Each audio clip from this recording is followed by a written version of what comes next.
Power steering fluid, power steering systems on these trucks. Let's talk about that in a few minutes. So they give you on the reservoir that are on these vehicles, they give you a dipstick. And there's a hot level and a cold level. The reason why they give you those two different levels is because power steering fluid actually expands when it gets hot. So when it's cold, say you just pull it out of the station, been sitting all night, you're going to be near the cold level of the range.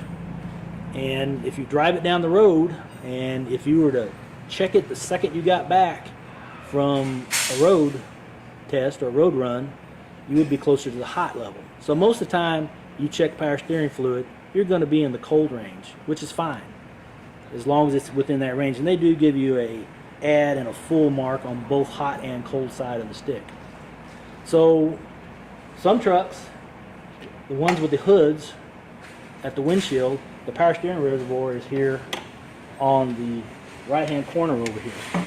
On other trucks, the reservoir is mounted to the frame rail along the driver's side of the engine underneath the cab. You'll have to raise the cab to do that. So it's just pretty basic. You take the stick off, unscrew it, take it off, check the level, wipe it clean, put it back down in there, pull it back out, and take the reading.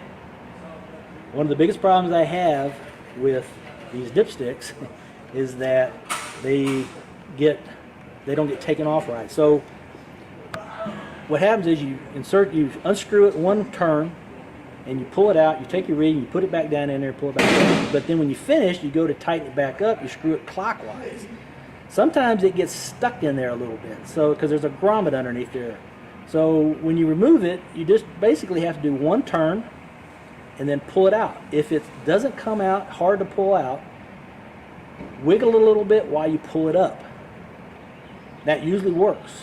Usually screwing it out some more does not work. What happens is that you unscrew the cap from the stick, and then what happens is the stick falls down into the reservoir, and then the top of the reservoir has to come off to retrieve the stick part. So they do get stuck sometimes. Just one turn, usually, and then wiggle a little bit if it's stuck, and then pull it off.